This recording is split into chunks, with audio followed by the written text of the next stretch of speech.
দক্ষিণ চট্টগ্রামের স্বাস্থ্যসেবার বড় অগ্রগতি 500 শয্যার একটি আধুনিক হাসপাতাল নির্মাণের পরিকল্পনা করেছে সরকার। শনিবার সকালে চট্টগ্রামের পটিয়া উপজেলার কুসুমপুরা ইউনিয়নে খলিল মির ডিগ্রি কলেজ সংলগ্ন এলাকাটি পরিদর্শন করেন স্বাস্থ্য উপদেষ্টা নূরজাহান বেগম। সেখানে 500 শয্যার একটি আধুনিক ও উন্নত মানের হাসপাতাল নির্মাণের পরিকল্পনা করেছে সরকার। পরিদর্শনকালে স্বাস্থ্য উপদেষ্টার সঙ্গে ছিলেন কেডিএস গ্রুপের চেয়ারম্যান খলিলুর রহমান, মির গ্রুপের চেয়ারম্যান আব্দুস সালাম, আল আরাফা ইসলামী ব্যাংকের পরিচালক আহমেদুল হক এবং মেসার্স আল স্টিল কর্পোরেশনের পরিচালক শামসুল আলম সওদাগর। এছাড়াও উপস্থিত ছিলেন চট্টগ্রাম বিভাগীয় স্বাস্থ্য পরিচালক doctor Ungsui Prue Marma, civil surgeon doctor Jahangir Alam এবং স্বাস্থ্য উপদেষ্টার একান্ত সচিব ডাক্তার মঞ্জুরুল ইসলাম সহ স্থানীয় প্রশাসনের কর্মকর্তারা।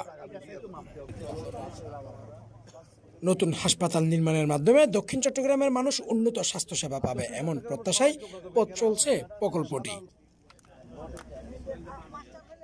টনি কান্তি দেবের পাঠানো তথ্যচিত্রে আবাদুল হক, সিটিজি নিউজ, চট্টগ্রাম।